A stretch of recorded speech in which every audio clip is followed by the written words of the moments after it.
Good afternoon, everyone. I'm Riley King, and welcome to my afternoon news report right here on the Riley King Network. Let's begin. Seacoast prepares for blizzard conditions. Granite staters along the coast are preparing for heavy snowfall after a blizzard warning was issued for Thursday.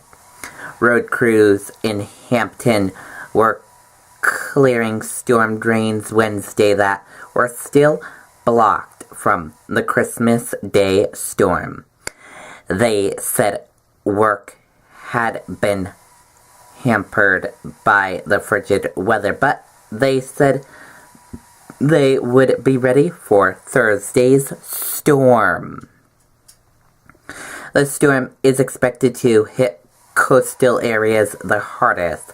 High winds in the forecast have raised the possibility of blizzard conditions. The cold was making it difficult for lobsterman Peter Phillips to head out to sea as he washed ice off his deck. He said he was keeping a close eye on the weather.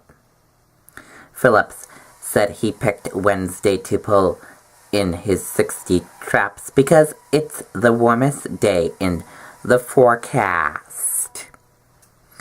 With temperatures still in the 20s, Wednesday warm was a relevant term.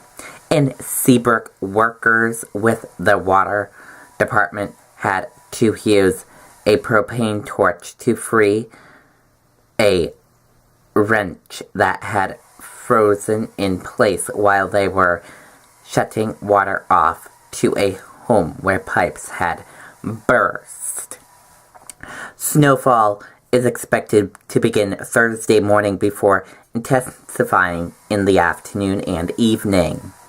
8 to 14 inches of snowfall could fall along the coast, but the tide will be low during the most intense part of the storm, minimizing the potential for coastal flooding. And that does it for my afternoon news report right here on the Riley King Network. I hope you all have a great rest of your afternoon, and I'll see you back here later on today for the Riley King newscast. Goodbye, everyone.